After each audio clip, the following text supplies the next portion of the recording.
got a question though. Sure. How long is this going to take? It shouldn't take a whole lot longer. Do you think I can get there before 129? Probably not.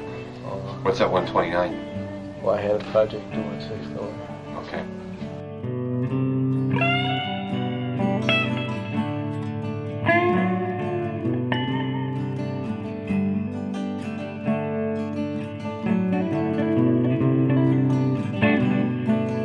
This is the story of the wrongful conviction of Brendan Dassey. Over the course of Season 2, we explore the constitutional errors at the heart of this injustice, the chaos of Kaczynski, and the techniques responsible for determining Brendan's fate. The conversation continues. Welcome to the 6th Hour.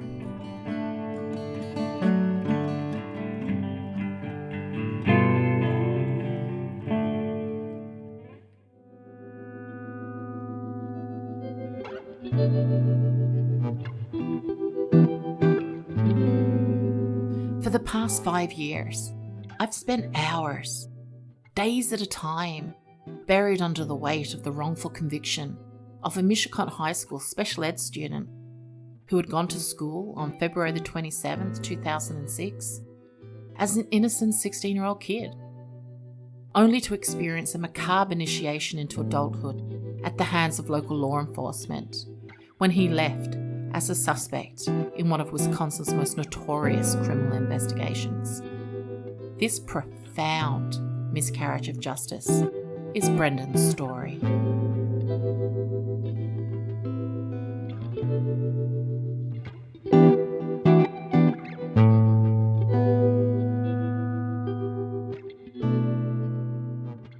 Come on. Something with the head. Brendan? Yeah. What else did you guys do? Come on. What he made you do, Brendan,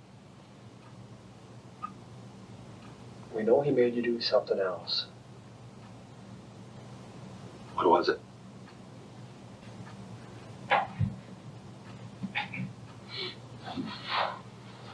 What was it?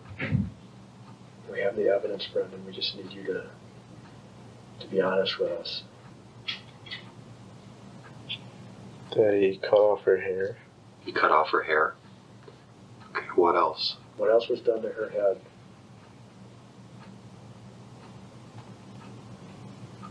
That he punched her. What else? It's okay. What did he make you do?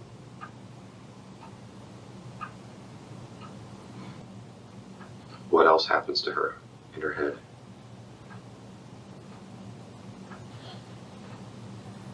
Extremely, extremely important you tell us this. For us to believe you. Come on, Brendan. What else?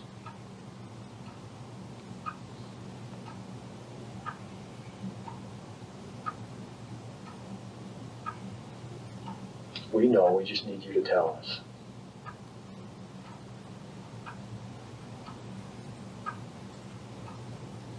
That's all I can remember. All right, I'm just going to come out and ask you. Who shot her in the head? He did. Why didn't you tell us that? Because I couldn't think of it. Now you remember it? Tell us about that. The interrogations of Brendan Dassey were both negligent and unskilled, and the behaviour of Wiegert and Fassbender directly contributed to the giving of an involuntary and wholly unreliable confession. Watching the interrogations of Brendan Dassey is a series of visceral moments, and the conduct of the investigators clearly violates basic standards of common decency and due process. And as we have heard from many experts in previous episodes, the confession should have been suppressed. It should never have made it to trial. As Professor Michelle Levine and Dr. Sally Miles wrote in their analysis, Under the Hood, Brendan Dassey, Language Impairments and Judicial Ignorance, even without the additional language and language impairment layers, this interrogation is widely considered a textbook example of what not to do in interrogation involving juveniles and individuals with intellectual impairments. When we add in the language piece, the interview becomes an abomination, and it absolutely is. So let's remind ourselves of the stark disparity in the amount of talking done by police in comparison to Brendan, who in these interactions is the informant, the giver of information, or so you would think. But over the course of 2 interrogations, including the March 1st interrogation, the investigators used 18,325 words to Brendan's 6,998. Brendan accounted for a mere 28% of the total interview. Now, that's a hefty amount of fact-feeding and contamination going on. And during the devastation of March 1st, they put 1,239 questions to Brendan, which equated to 1 question every 9 to 10 seconds. This ain't no example of best practice. It was quite the opposite. However, putting the moral and ethical questions of their conduct aside, what Wiegert and Fassbender did to Brendan, the techniques they weaponized through their own incompetence, was pretty much what they were trained to do. The Reed method is an inherently coercive interrogation technique. It allows only 2 options, both of which inculpates the suspect. And to start from a position where the method is fatally flawed and does not account for considerations such as the developmental differences between adults and juveniles and the vulnerabilities a juvenile might experience when being interrogated, innocent children like Brendan Dassey will be caught within a framework that's designed to manipulate and gain psychological advantage over them.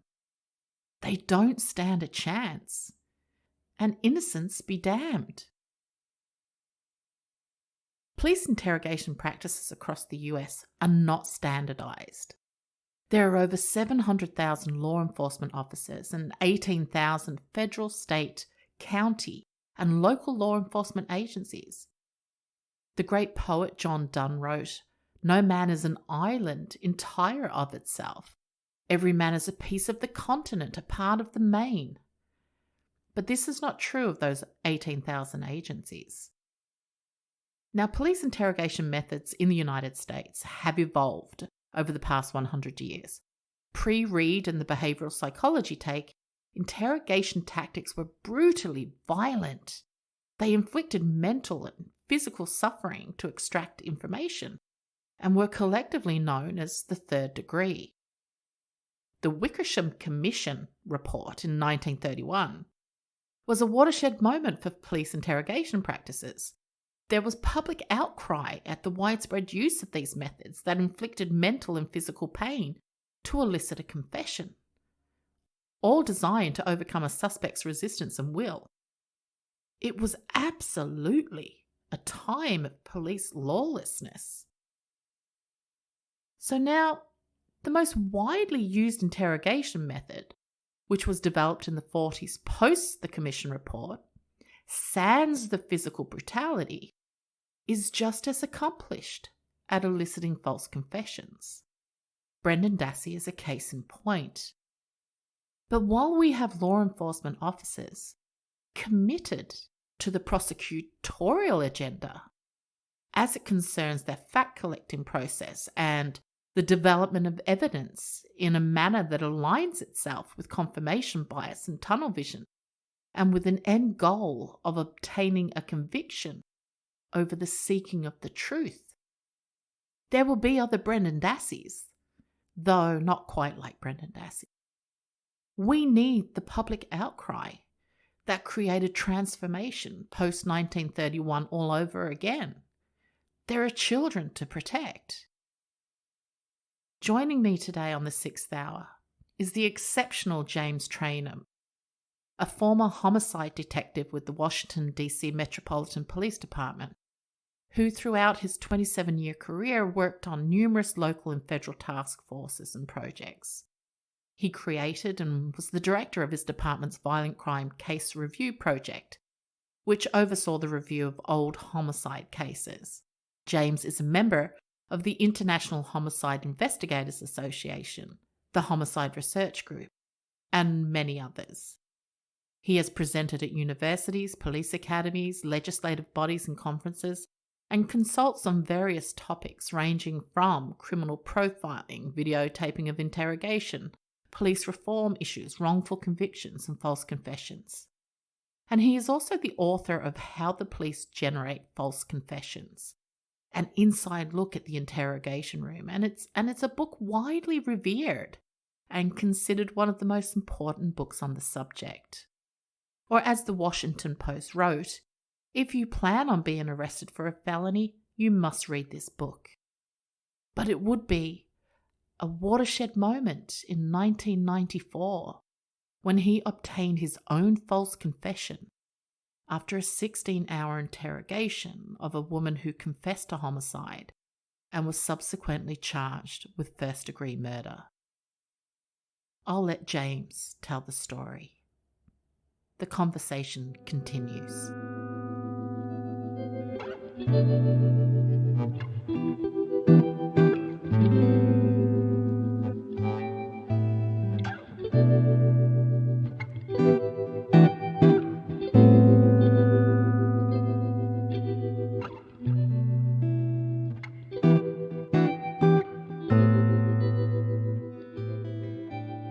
James Trainum is a private consultant and retired detective who spent 17 years working homicide cases for the Metropolitan Police Department in Washington, D.C. He was also director of the Violent Crimes Case Review Division, and over the past 11 or so years has dedicated himself to criminal case review and consulting, the review of wrongful conviction cases, specialising in the field of alleged false confessions, and is an active advocate for reform in the interrogation room. James also provides instruction to law enforcement agencies, attorneys, and universities on law enforcement investigative procedures, cold case investigation, interview and interrogation, and the prevention of false confessions and wrongful convictions. Some may say an exceptional life of service. Hi, James. Thank you so much for joining me. Well, thank you for having me. I appreciate it. So you began your career as a firefighter and a paramedic, and you joined the MPD in Washington, D.C. in 1983. It would be 10 years later you would join the homicide branch. What prompted you to become a detective? I always wanted to be a detective. I always I was intrigued by trying to unravel the mysteries and all that. I really liked the forensic aspect of it, trying to piece the evidence together and through a logical sequence of deduction and all that, come up with solutions. It was just something that fascinated me since I was a small child. Like you said, I kind of got sidetracked when I became a firefighter paramedic, but I finally got back on track back when DC was starting to hire, and I really wanted to work for a bigger city police department. And it would be 1994, I believe, that would present somewhat of a watershed moment for you, where you obtained a confession after a 16-hour interrogation that resulted in a woman being charged with first-degree murder. Can you share what happened and how did you come to the realization that it was, in fact, a false confession? You know, I seem to be known more for a screw up than any of my other work that I've done, but it's that screw up that really led me down this path. But it was in 1994. I was a relatively new homicide detective. I was trained in the standard accusatory interrogation tactics that were used. I was trained by the FBI. And we had a case, it was a high profile murder. And we were really at a standstill, but we had been receiving tips from a composite drawing of the suspect and also from an ATM photo that had been captured of the suspect. And we made a critical mistake in that we were working backwards. We were taking the tips and trying to see if we could get the evidence to the tips. But we identified this one suspect who looked pretty good. And then we also had what we thought was good forensic evidence that connected the suspect to the crime. So we picked her up, began our interrogation, like all interrogations. She denied and all of that stuff. And then after several hours, she gave a quasi confession, then later on a full confession. And like I had mentioned, these tactics that would pass muster anywhere in this country. So we thought that, okay, we've made good progress, we've solved the case. But what happened was during the follow up investigation, as I was trying to corroborate some of the things that she said, we stumbled across her alibi. And her alibi was unshakable. It was, she had signed into a homeless shelter, and unless she had like 12 people who were working with her as part of this conspiracy, she could not have been where we needed her to be. So then we had to go back and examine the basic premises of why we believe that she did this to begin with. And our so called solid forensic evidence that we thought we had turned out not to be so solid. So we had to let her go. So I had two pressing questions on my mind. One was, what did I do? What happened in that interrogation room that gave that woman the idea that it was a good idea to confess to a crime that she had nothing to do with? And two, how did she know all the details about the crime? Because, that's how we're supposed to be able to know a good confession from a bad one, because we have what we call holdback information. These are details about the crime that only the investigators or somebody who was there would know. And she knew a lot of them. So how did she do, how did that happen? Well, fortunately, I kind of violated policy on this case because back then we never videotaped the entire interrogation. We would only videotape the end result. After you got the confession, then we would do it on videotape. But I began videotaping much earlier. And so I was able to capture a large part of the interrogation. And when we went back and looked at it, we realized that very subtly we would provide her with little bits and details of information. Sometimes it was through leading questions, sometimes it was from showing her the evidence. And she was able to piece together this story that had enough accurate details in it, had enough of those holdback facts that made us believe that, yeah, she had to have been there. Well, also, at that point, everybody believed that nobody would ever confess to a crime that they didn't commit. So combine that with the confirmation bias that we felt that she was guilty and our ignorance about contamination, and it was just a perfect storm. Yeah. But thankfully, we did the follow up and we realized our mistake. So, what I wanted to do after that was take that error, take what I had learned, and start talking to my colleagues and let them know that, these are things that I see happening every day. And this is how it led to my mistake. And so that's how I got started. And I began teaching classes to a local law enforcement, local homicide schools, and also to attorneys. And it kind of blossomed into now they kind of consider me to be an expert in this area of police practices. Yeah. And with hindsight, when you look back at that interrogation, were there red flags that were just missed? Tons of red flags. And that's the thing, it's been obvious for decades. It's come up in research about wrongful convictions over and over and over again, but there's been a renewed focus on it. And that is the role of confirmation bias. I went in there believing that she was guilty. So I wasn't looking for evidence of or information. I was looking for confirmation. Yeah. So I was looking for those details that she gave me that fit my scenario, and I would grab onto those. And anything else that she said that that was exculpatory, that didn't fit, that might have shown that she was innocent, went right over top of my head. Yeah. And you see that. I mean, that is a typical scenario in these wrongful conviction cases. It's present. I mean, and the thing about confirmation bias is when you're in it, you cannot see it. It takes somebody on the outside looking in. And that's why it's so important to have people like devil's advocates who are critically looking at your work so that they can see the things that you're missing. Yeah, for sure.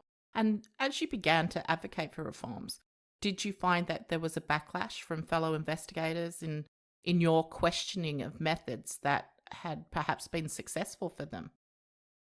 Yes and no. The biggest backlash that I got was when my department was told that they had to begin videotaping interrogations from start to finish. And the reason that happened was because there had been a rash of false confessions from some surrounding jurisdictions that had made the media. And so the city council pretty much said, well, we want you guys to start doing this. We think it's a good practice. And I supported it. I came out in favor of it. And my nickname became, let's see, Benedict Trainum. Uh, I take on Benedict Arnold for those of you who don't know American history, a traitor from the let's say American Revolution right there. And they just didn't understand. I mean, they thought that I was, just going against the thin blue line, as they say. And yeah, I was. But I realized that was best practices, and that was the reason that I could figure out what happened. And like I would try to tell them, a confession is going to be critically evaluated by the courts, by the defense attorney. So why not make it an absolute record? Because even the best detective, even the best Boy Scout could have a bad day on the stand. So why risk losing it if there's no reason to lose it just because you don't want to videotape? When I have taught classes, I've met some resistance, but when I talk just to law enforcement themselves, in fact, the first time I ever gave this presentation to a mixed group of law enforcement officers, detectives, and whatnot, it was at a cold case homicide conference. And I was up there, I was actually showing the videotape of my confession and talking about what I did and how we gave her information here and information there. And this is how she put it all together. And there was this one retired detective from the Los Angeles Sheriff's Department homicide unit. She had been on a homicide unit longer than I had been alive. And she was tough, you could tell. And she was sitting there in the front row with her legs crossed, her arms crossed, and giving me the snake eye. And I'm going, I am not winning this person over one bit. Well, at the very end, as soon as I finished, she came right up to me, put her finger right in my face. And I'm not going to use her exact words. They were Yeah. just a bit salty, but she said, if any of these people out here in this audience tell you that they didn't see themselves making the same mistakes that you've made up there, they're lying. She said, this really opened my eyes. I wish I had seen this 20 years ago. Wow. So that's, law enforcement really wants to do it right, but we are an extremely conservative culture, and we are extremely, cops just hate change. And so if they're used to something, if they think that there's something that's going to make their job harder for them, they're going to really resist it. But there's another side to why they do not want the videotape. And this has come out in private, but it has also come out in public. In fact, I was speaking down at the Florida Innocence Commission. And this was a group that had come together. It was judges, prosecutors, defense attorneys, law enforcement agencies, and they had come together to kind of develop best practices to avoid wrongful convictions. And I was given a presentation on why they should videotape interrogations in their entirety. And I had a slide up, and I was going through all the reasons why cops have told me that they don't want to videotape. And I was blowing them all away. This is BS, this is BS, this is why, this is why, this is why. And this was being televised publicly, live at the time. And the head of the state law enforcement agency down there, he raised his hand and he said, well, there's one reason that my detectives keep telling me why we shouldn't videotape that's not up there. I go, well, what's that? He goes, well, if you're interrogating a suspect and they give you several different stories, and if you're videotaping, then you got to turn all that over to the defense attorney, and all it does is muddy the water. All we want to turn over is the best and the last. And I'm looking at him going, you realize that what you're saying on TV is that your detectives break the law, that you're withholding potentially exculpatory evidence in violation of, Yes. constitutional law. And I'm going, how do I say it nicely that you're stupid? Yeah, yeah. And I mean, but that's the thing. We don't understand law enforcement in the US. We have a very poor understanding of our ethical and constitutional obligations, believe it or not. And so oftentimes we fall into this noble cause corruption thing where, we're out there to get the bad guy. We know who the bad guy is. Okay. So we're not going to mess around with these defense attorney tricks that might get this bad guy off. And so maybe I'll testify a certain way. Maybe I want to leave something out a little bit, because it's not going to make any difference. We know he's the bad guy. And so we're doing the wrong thing for what we think is the right reason. That would intersect with confirmation bias, would it? Hmm. Absolutely. Yeah. Confirmation bias, ego. Like I said, I mean, just it's not our job to get the bad guy. It's our job to gather the evidence in order, whichever way the evidence goes, and then present it, and then let the courts and the prosecutor take it from there. Yeah, for sure. And was the 1994 moment the catalyst for your book, How the Police Generate False Confessions? Well, that was the start, but it was a journey because the revelation didn't come right away. Actually, it didn't come for a couple of years because even though we knew that she wasn't involved because she couldn't have been, we continued to think for the longest time that she had to have known somebody who was. And it wasn't until I had read about the Central Park Five case up in New York, five young men who had confessed to the rape of a woman in Central Park that turned out to be totally bogus. And I began reading more and more about false confessions. It was funny because I was reading this one paper by Saul Kassan, who's an expert in the area of false confessions, and he was talking about all these things. And I'm thinking, yeah, I've seen my colleagues do that. I've seen my coworkers do that, not really realizing that I had done the same thing. Mm.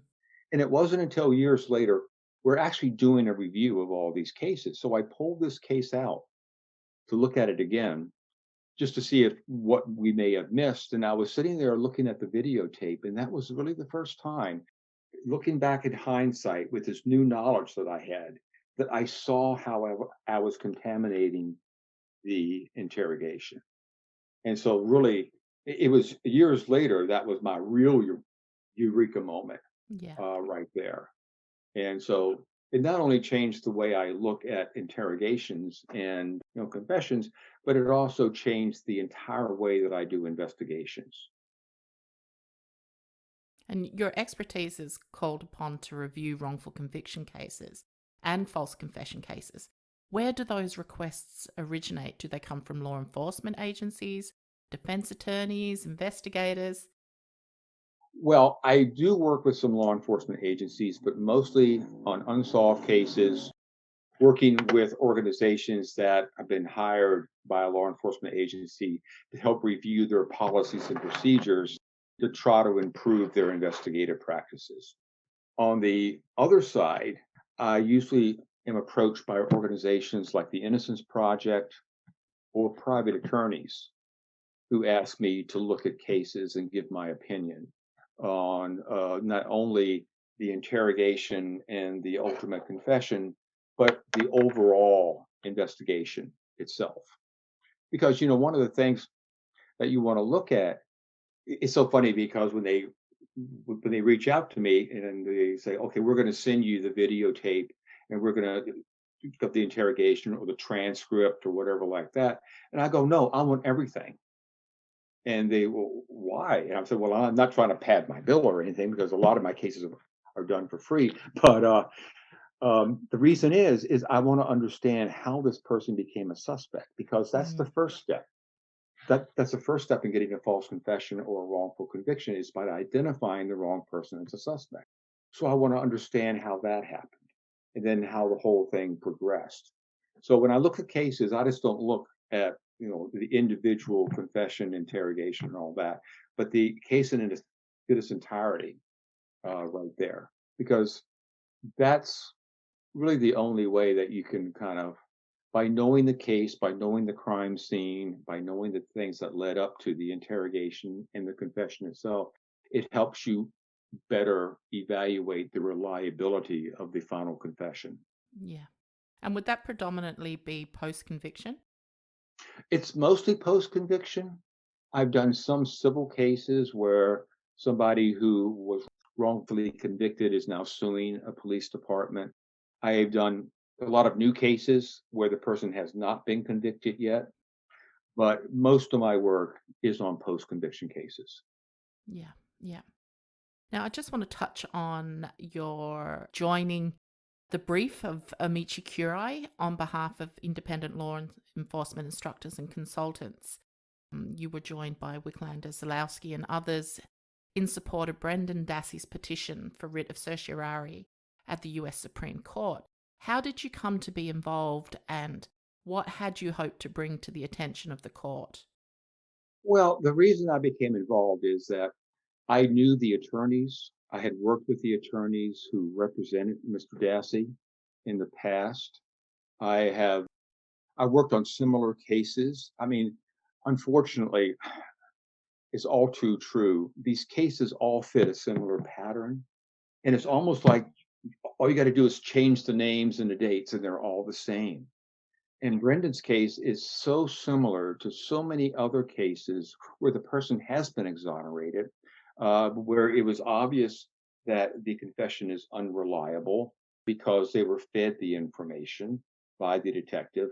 And it's the fact that that they didn't know anything about it to begin with, plus his vulnerability because of his youth, because of his other disabilities and all of that. It just fit this pattern. And what I just wanted to try to help show is that this is not an abnormality. This is a typical, really classic false confession. And oftentimes, the courts hear a lot from academics, and they don't hear that much from actual police officers who've been in the interrogation room, who see things that when they go wrong and can bring that experience to the attention of like judges and prosecutors and things like that. Yeah. Had you been aware of the Dassey case in real time? So back in 2007? No, no, I was not. It wasn't until much later when I actually spoke with Steve Drizzen and his current attorneys and all that, and also I saw some of the documentaries. But that's how I first really learned about it. But it was so sad.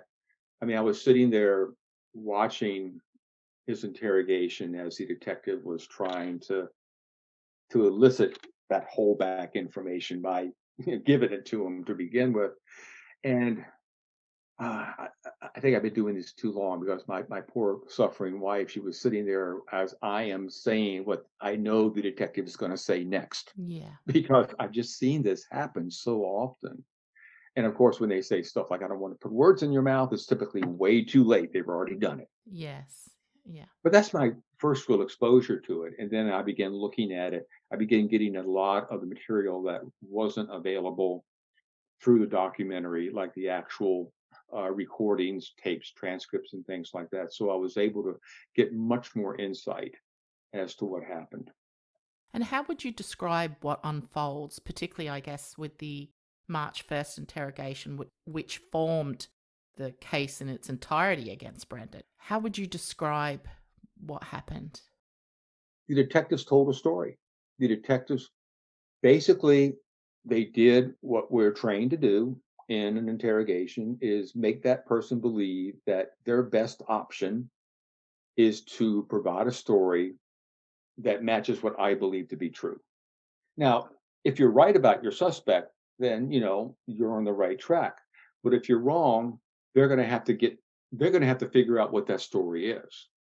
And it was obvious that the detectives had come up with this idea One of the other things that they were doing, which really wasn't so obvious in there, is they were using or they were relying on their perceived ability to determine whether or not somebody's lying to them.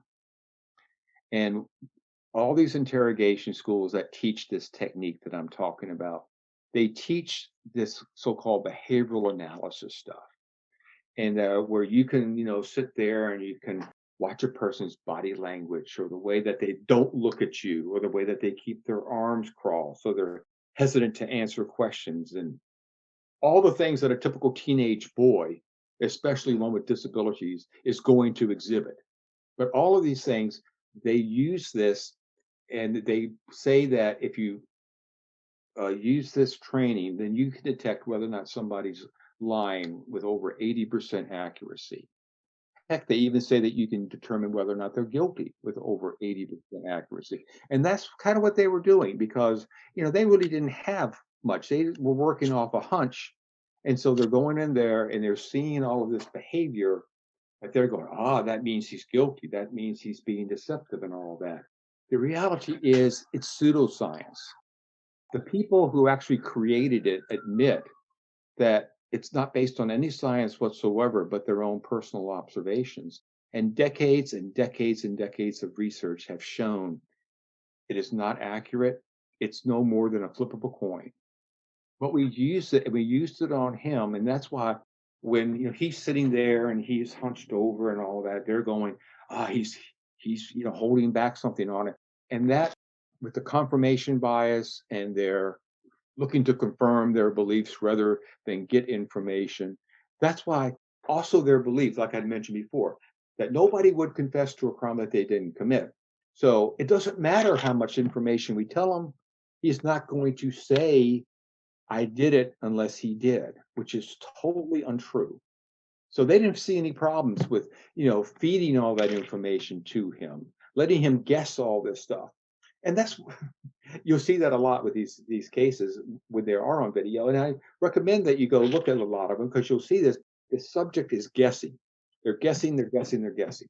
If it's a wrong guess, the detective ignores it. They go, oh, he's just being evasive. Oh, he's just trying to minimize it.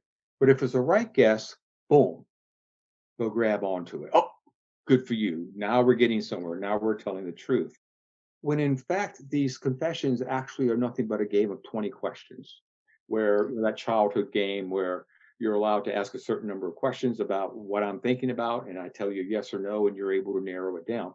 Well, that's how the person who's being interrogated gathers those facts. They gather it in bits and pieces, and they bring this narrative together.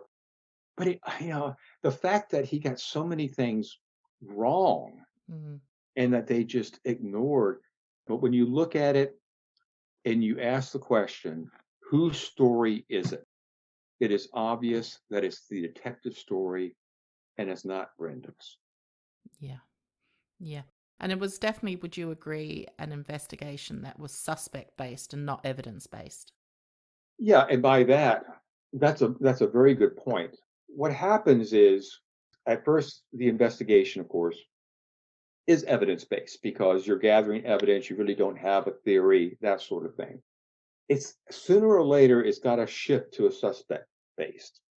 But that's a dangerous point because if you shift too soon, like through a rush to judgment or whatever, or you shift for the wrong reason, and then you don't evaluate new evidence as it comes in, what you start doing is you start looking for evidence to confirm that is your suspect. Now, a point that I like to make is that we get it wrong a lot, but investigations are messy things. You get a lot of information coming in very quickly. It's piecemeal. A lot of times it's wrong. And so our initial theories that we develop are often wrong. But in fact, there's a study that was out back in the 1990s. This was before they had the DNA databases. And if you, had DNA from a crime scene, you couldn't have it analyzed unless you had DNA from a suspect. It had to be a one-to-one comparison. So you would go out and you would either get a consent from your suspect or you would get a search warrant and you would submit it. Well, they found that they did a survey of all these laboratories that were working for law enforcement, and they found, I believe it was like 20 some percent of the initial suspects' DNA was eliminated from the crime scene DNA. So, I mean, there were other reasons why that may happen, but we're getting it wrong a lot. But it's supposed to be self-correcting. As we get new information coming in, we're supposed to evaluate that new information and then change our theory to fit the new information. But a lot of times when there's the rush to judgment and confirmation bias, and when you jump from evidence to suspect-based investigation, we don't change our theory. If it's stuff that doesn't match, we just toss it aside and we keep on going. And that's what they did with Brendan. And confirmation bias is also contagious. It can move and it happened in Brendan's case. It went from the detectives to the prosecutors to Brendan's own initial attorneys, who used that horrible private investigator to re-interview him and get him to say all this stuff all over again. Yeah. I mean, that was just horrendous. Right. You saw things that I think have never been seen before in a court of law. I can't think of another case where a defense attorney and his investigator plotted to pressure their client to plead guilty to a case that in which he was expressing his innocence. That tape was somewhat disturbing, I think. It was extraordinarily disturbing, and Michael O'Kelly is a seasoned investigator, and I believe what he did to Brendan Dassey traumatized him. So the first question you have to ask yourself is, do you want to spend the rest of your life in prison? So is that a yes or a no? I can't hear you. Okay. Do you want to get out and have a family someday? Well, that means you have to cooperate with me and help me work with you. Yeah, that was absolutely horrendous. Obviously, there's an interrogation technique that's widely used across the US, and when it is poorly executed, it's a much maligned technique, but I believe it's the most widely used interrogation technique for law enforcement. What are your thoughts regarding that technique and its ability to clearly elicit false confessions, particularly from vulnerable juvenile suspects? The interrogation approach that is predominantly used in the US can be generally defined as the accusatory approach. Biggest school and probably the industry standard for the interrogation approach is what they call the Reed technique. And it's taught by this group that's referred to as the Reed Institute. They were the ones who kind of formalized it, put it down in writing. And if you look at all these other schools that kind of teach something similar, all they're doing is teaching a version of the Reed technique. And the Reed technique is very, very efficient. It does work, but study after study shows that it not only produces good confessions, it can produce false confessions as well. And especially when it comes to juveniles, people with intellectual or developmental disabilities, people who trust authority, that sort of thing. Even when it's followed right. I mean, for decades, the Reed people have said time and time again, if you follow our technique properly, you will never, ever get a false confession. However, the person who actually founded the Reed technique got his own false confession, confirmed false confession back in the 1950s. But what's funny about that is what they'll say is, the first rule of the Reed technique is you do not interrogate innocent people. So, of course, if the person's not innocent, then you're never going to get a false confession from them. I mean, it's just ridiculous logic. Absolutely. I mean, they use the Reed interview, don't they, as a lead in to flipping it into the interrogation, the Reed interrogation. Mm-hmm. But the thing about the Reed thing is that they also promote it as a way that you can quickly close cases. It's a way to bypass doing real detective work. You kind of identify your suspect based on this behavioral analysis, pseudoscience. You go get the, you go interrogate them, you get a confession, you close your case, you move on. And so it makes for lazy cops. I know people who basically do what I call, that's investigation by interrogation, where they just bring in everybody and they try to sweat them and see what they say. The second is like those people who use polygraphs. They polygraph everybody. And if you pass the polygraph, then they clear you. If you don't, then you become a suspect, which is also horrible because polygraphs are pseudoscience. Yeah, absolutely. I've spoken many times with Professor Michelle Levine and with Dr. Sally Miles. They developed an analysis called Under the Hood, Brendan Dassey with speech and language impairments, and they detail quite extensively the word salad of the two investigators. And Dr. Miles in particular stated that she could not believe that a method that's not grounded in science could even be considered a technique. And I guess as an overarching comment on Reid, do you think it has a place in the interrogation room of 2021? Personally, no. Reid, back when it was created as an alternative to the third degree, which was being used extensively by law enforcement, even though they denied it back in the day, where we would just take people in and beat the crap out of them. And that's how we got confessions. And so Reid itself was a revelation back then, but its time is gone. It's over. There's much better scientifically based ways of getting information from people that is much more, gets more information, more reliable information, doesn't have all of the problems associated with Reid, and also is more likely to help build trust with the community. The Reid people, in fact, the Reid textbook, and this is almost going to be a quote from the Reid textbook. The Reid textbook admits that in any other social setting, these techniques would be considered unethical. However, they justify them because they say that the people you are dealing with are on a lower social moral plane. So we should be allowed to manipulate them, to lie to them. Now, people who are not convicted of any crime, they might be totally innocent, and yet you're saying that they're on a lower, that you can do these sort of things. Now, also, we use the same techniques on witnesses who we don't think are telling us the truth. Yes. And I mean, how can you get people to trust you when you're actively lying to them and trying to trick them and manipulate them? It does not bode well for a good community relationship right there.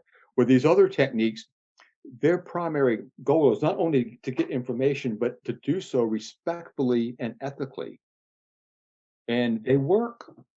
The problem for US law enforcement is that they take more work. They make you be a detective in order to use them. Reid lets you cut through all that chase and, like I say, take shortcuts. Yeah. Why do you think that people do confess to crimes that they haven't committed? That they haven't committed? Yeah. Well, for the very same reason that they confess to crimes that they do commit. They're, the short-term benefit of telling the detective what they want to hear versus the long-term consequences, especially with juveniles. Because remember, a lot of the times these detectives are using real or implied threats of some sort of inevitable consequences or real or implied promises of leniency. And so they're being told, they're being lied to. We have all this evidence against you. We got all these witnesses. You're going to get convicted. With all this evidence, what is the jury going to think? What are they going to say? However, if you show remorse, if you say that maybe this is what happened, if you explain what happened, that they'll give you a theme, such as, first off, we know you did it. There's nothing you can say otherwise. I don't want to hear any denials whatsoever. But did you do it because? And we'll give themes that, have a justification. You're still admitting that you did it, but it has a justification. Now, you can't get any words in edgewise because I'm just stopping you anytime you try to deny what's going on. So then you start to think, oh my God, this detective who tells me he can't lie to me, even that's a lie that I'm saying, of course. And he's saying that all this evidence against me, and he wants to help me, but the only way he can help me is if I do this. Oh my God, I'm gonna have to do this to help save myself, or save my kids, or save my family, or whatever. And we're very good. It's just a very high pressure sales tactic, and we just narrow your range of options so that you feel like you only have a few, and if you don't take advantage of my offer to help right now, it's going to be gone forever. And so people people will bite, and I know it's counterintuitive, but people of every walk of life have fallen victim to this. There even one of the things that is also even more counterintuitive is that some people begin to believe that, my God, he's telling me all these things. I have to have done it. So I did it, but I just don't remember doing it. And that's actually what they call an internalized false confession, where the person, at least for a brief period of time, begins to believe that they did it, but for some reason their memory isn't there. And so that becomes a confession. I think we saw that in the Marty Tancliffe case. Yeah, it's not all that uncommon because remember, I mean, I'm telling you, we got witnesses, we got scientific evidence, we got all this other kind of stuff. It can help create a false memory. I've done several cases where that was a fact. Usually the person realizes what happened as soon as they're taken out of the interrogation environment. But during that moment, I mean, nobody, if you haven't been in that, you cannot say that you would never, ever confess to a crime that you didn't commit. Look at it this way. I've confessed to crimes that I didn't commit, technically. Okay. A parking ticket. Let's say I got a parking ticket, which I've got a lot of because I live in a big city. And some of them are, I know that I'm right. I know that the person is wrong. Now, do I go down to the hearing and spend the afternoon down there and contest that ticket for $10? Or do I just sign on the back, say, yeah, I accept it, and mail my $10 in? I'm doing a cost benefit analysis. And it benefits me just to pay the $10, admit that I was wrong, and move on. That's the same thing that happens. That's a simple explanation of what happens in the interrogation room. You're doing that cost benefit analysis. Yeah. And particularly if you're a juvenile, and particularly if you have intellectual limitations, then you're going to take the lesser of two evils. You don't understand the process that's playing out in front of you. That's exactly how we present it. We present two evils. One is really bad, and one is not so bad. And you're going to go with the one not so bad. Even plea bargains. There's a lot of false guilty pleas because they're being told by the prosecutor, if you want to get out of jail now, you accept this plea to a lesser charge. If you don't want to get out of jail now, you can sit in jail for 6 months to a year until we get around the trial, and you may win, but you're going to be in jail for 6 months to a year. So what do you want to do?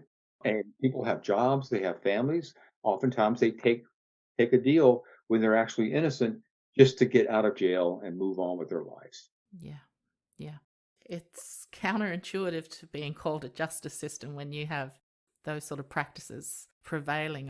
Again, with the confessions, there are three distinct types, if I'm correct, and that's voluntary, compliant, and persuaded.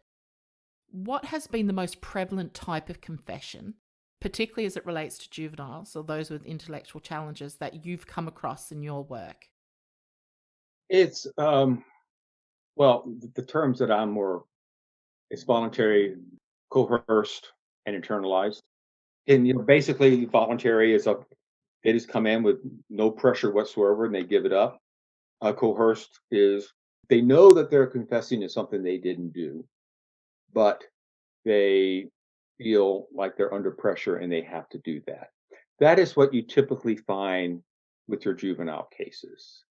The internalized, like I said, I see those more with adult cases right there. But the coerced ones, I tell the story about how cops, because reviewed cases, a lot of cases where there was no videotape whatsoever. And I look at the testimony, and I've reviewed newer cases where there is videotape. And back when, like I said, departments were wanting to videotape interrogations, and people wanted departments to videotape interrogations, and the cops would say, "We'll never ever get another confession." Well, they were right, because the ones that were not being videotaped, all of your transcripts, all of your court testimony basically said, "Oh, yes, the young man came in and he sat down and we said, 'What happened?' And he broke down crying and he told us over a 3 hour period. He told us a story and we just sat there patting him on the back saying, 'It's going to be okay. Tell us what happened next.'" Well, after they started videotaping, you never saw any case like that again. You always saw the active persuasion. So that just kind of shows what kind of BS was going on, back in the day, and in their testimony at that time. Why do you think courts and juries, once a confession has been allowed into evidence, overwhelmingly hand down guilty verdicts, particularly in cases where, again, like Brendan's, there is zero corroborative evidence? Well, first off, people still have a hard time believing unless somebody can get up there and explain it to them. It's not only explain how false confessions happen, but kind of point out that this is what's going on in this case, and also show how the contamination occurred and how there's no corroboration whatsoever. But a lot of courts will not let somebody like myself or another expert come in and talk about that. Or when we do talk about it, it's very, very limited as to what we can say. And so that's part of the problem. Even if a jury does say, "Okay, yeah, I understand that false confessions happen, but I would never do it, so then I have a hard time seeing how it happened here." I think that's the problem. But I think that's beginning to change a lot. And it's because more and more actually getting every year we're getting more and more confirmed false confession cases. And podcasts like yourself, documentaries, things like that are now showing people how this occurs. They're becoming better educated. Yeah, one thing I've noticed is because of all of that, a lot of the younger officers are much more aware of the problem, and they oftentimes try to be more careful. The problem is that they're not being trained in newer and better ways. The only thing that they know is the read technique or similar things like that. When there are actually better techniques that are out there, they're beginning to take hold. They're beginning to become aware of them. But most agencies still rely on the old-fashioned way of doing things. Yeah. In a report published in Feb this year, it states that there are just under 700,000 full-time law enforcement officers in the United States. What type of reforms would you like to see in the interrogation rooms? And how do you initiate those reforms in such a large cohort of people? Well, it's not so much the number of officers, it's the number of agencies. We have like over 18,000 different law enforcement agencies. Each one is a separate kingdom with a separate king or queen in charge. And while they may have statewide standards and things like that, you pretty much have to go from agency to agency to agency to implement change. And the fight is the same. And each agency goes, "Oh, my situation is different," and they're not. So it's like the UK, they have the ability to say, "This is the way we're going to do things," and it's done pretty much that way across the country. We cannot do that. So that's the biggest thing. I would like to see some sort of national standard for what it takes to be a police officer, for what it takes to be a detective. We do not have any national standards like that anywhere. And then we had, not that long ago, back when Obama was president, he developed what they call the High Value Detainee Interrogation Group, which was an answer to the problem of the previous administrations where they were torturing terrorists trying to get information from them. Well, the high value detainee interrogation group, or the HID group, they were going to come up with scientifically based methods, ethical, humanitarian based methods in order to interrogate or interview these people and get information from them. But as a component of that, they had a research group. And the research group was actually also developing techniques for law enforcement, studying what was done in the UK and other countries and trying to adapt it for use in the US here. That's being done on a small scale. There's actually organizations out there that are beginning to teach that. Also, the second largest interrogation school in this country, the Wicklander Interrogation School, that used to teach the read technique, they say that they will no longer teach it because of the problems with false confessions. So slowly, that change is being made.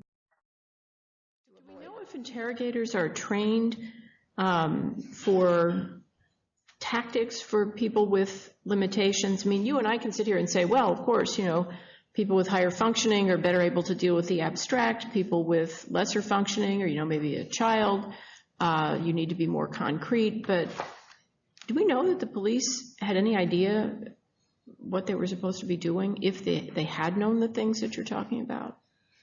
Well, Your Honor, the record doesn't speak to the type of training that these officers received. The record does include amicus brief by one of the leading interrogation training firms, Wicklander Zulawski, which uses this interrogation video to train police officers how not to interrogate children. So I would guess, though, that maybe the real question. We can't even get all of our police agencies to even videotape interrogations from start to finish. A lot of them still don't do it. Or a lot of them just say it's recommended, it's not mandatory. So, yeah, we're a real mess. Yeah, it's, like we know with the UK, they use the peace method. Over here in Australia, law enforcement tends to use read or peace. So they pick and choose, I guess. But how do we move forward? So how do we educate jurors and the judicial branch? Because if we, again, I use Brendan's case as an example, as this is a podcast dealing with the elements that contributed to Brendan's wrongful conviction and continued incarceration. We look at the Seventh Circuit judges, particularly the en banc majority. There's no recognition of the fact that innocent people do confess. How do we educate jurors and the judicial branch? Exactly what you're doing right here. That's one step.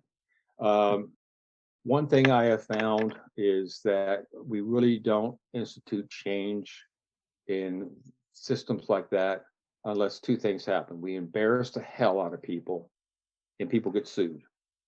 So when these cases do come up, we just have to bring them to the public. We have to make the public aware what's happening. We have to, show how these cases develop through, documentaries, through the news media and all of that.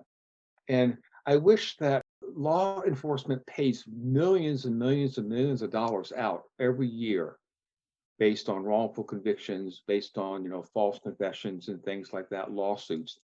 If the insurance companies that are having to pay this money out, if their liability attorneys would just go to these agencies, police departments, and say, we're not going to pay out these claims anymore unless you make certain changes and you prove your training, that's a curriculum, and you make certain changes, then that's when you'll see a lot of changes occur. But, nobody really wants to go that route. It's just too easy to go the way that we're going. And when one of the things that we're trying to do, that they're trying to promote with law enforcement here, is that when we do have a wrongful conviction, rather than just brush it off to the side and try to say, well, that was that one bad detective, or that one bad apple, and he did something wrong, and that's why we got it. No, that bad apple, he was hired, he was trained, he was supervised, he made decisions based on what he thought was right and good at the time, and nobody checked him. And it went on to the prosecutors and all that. So we need to look at all the factors, and we need to do reviews like they do if an airplane crashes. You can always blame the pilot, but there's a lot of other factors going on, and we're never, ever going to get to the bottom of it and come up with any meaningful reform until we see how all of these things play a part. Like organizations that, a lot of police organizations, a detective is judged by their closure rate. So they're encouraged to cut corners, to make the arrest and to move on to other cases and not do the follow-up work because they're trying to get their closure rate up, things along that line. If it's a high-profile case, then the chiefs start making decisions based on what's good for the department, but what's not good for the case. All of those things play a part. And so we have to start looking. I know in the UK, I don't know in Australia, but I know in Canada, they have had major commissions who've looked at these things from top to bottom, and they come up with great recommendations and all that. But we just don't do that here. We kind of put them under the rug and we move on. Yeah. One of your comments when I was reading through for research that stuck with me was that you said the judges will hold hearings on the reliability of eyewitnesses or the reliability of jailhouse informants, but not on the reliability of a confession. And that's a great point because, they feel that that's up to the jury to make that determination. But if you have a confession that is so riddled with contamination, getting it to the jury, you would never, if you have an eyewitness identification that was so problematic and riddled with procedural, contamination and all of that, that wouldn't get before the jury, but a confession will. And once they hear that confession, it is so hard to get them to think about it other than the absolute gold standard of somebody's guilt. So, yeah, I think judges have to take on a certain responsibility and keep crap evidence, because that's their job, to keep garbage evidence away from the jury. And most judges just don't want to do that. The other thing is that jurors oftentimes feel like, well, if the judge says it's admissible, then, it must be good. Well, judges, like we were talking about, judges don't look at the reliability. They look at whether or not it's quote unquote voluntary. And I'll be honest, in this country, if somebody waives their Miranda rights, and we know how to get people to waive their Miranda rights, we know how to manipulate the hell out of them to get them to waive those Miranda rights. Well, they feel if somebody waives their Miranda rights, then, you can almost put pins under their fingernails and it's still voluntary because of that paper that they sign. But one point that I like to bring up is every single wrongful conviction that was a result of a false confession, there was some judge that ruled that confession voluntary. So I think that judges have to be a lot stricter on what type of tactics might render a confession involuntary, but they also need to be much more critical of the quality of the confession evidence that's going before the jury. It's sad that the more heavily contaminated a confession is, the more believable it is to a jury. Because it's going to have more details. Yeah. Unless you can really explain and show them how that contamination occurred. And sometimes it's so subtle. I mean, even with my own case, it's a couple of times when I would show the videos and I would walk through, here's where the contamination occurred. Here. And the only thing that this person was able to tell us later that wasn't a result of contamination was just a guess on her part. But once in a while, I would still have somebody raise their hand and go, are you sure that she didn't do it? I mean, because it looks like she's given a good confession there. These are law enforcement people. Just in finishing up, James, what would you like to see happen in the Brendan Dassey case?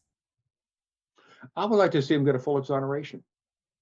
Absolutely. I think, the thing is, so much of this is wrapped up in procedural stuff and all that sort of thing. That's the nice thing about conviction integrity units that are looking at these cases independently of, the courts and all of that are run by prosecutors, if they're run right. There's a lot out there that are just for show, but they can cut through all of that procedural stuff and really get to the heart of the matter and really be able to do the right thing. But like I said, we're so caught up in the adversarial system, and a lot of times prosecutors do not want to admit that they're wrong. They are going to fight this thing to the bitter end. And I just wish, that's why I hate the adversarial system. I would just rather sit down with intelligent people who know what they're doing and look at these things and go, okay, it's obvious what's going on here, but have our work reviewed. But still, he needs to be exonerated. He really needs to get out of there. And there's no reason to believe that confession is anything but a story that was given to him by the detectives. Absolutely. Absolutely. Well, thank you so much, James. Thank you for joining me. Well, my pleasure. And I'm going to see you next week, I believe.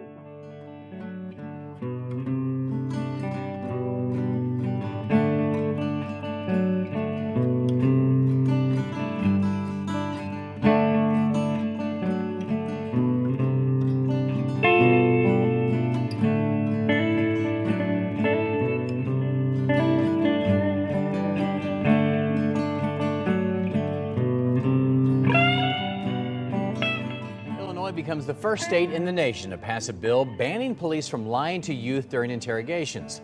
Legal experts say this is a practice that can significantly increase the risk of false confessions and wrongful convictions. The bill passed on Sunday and is expected to be signed into law by the governor in the coming weeks. Supporters of that bill claim that police often deceive suspects during questioning to try to secure confessions. Interrogation experts say that minors are especially vulnerable to such tactics and have been found to be 2 to 3 times more likely to confess to crimes that they did not commit.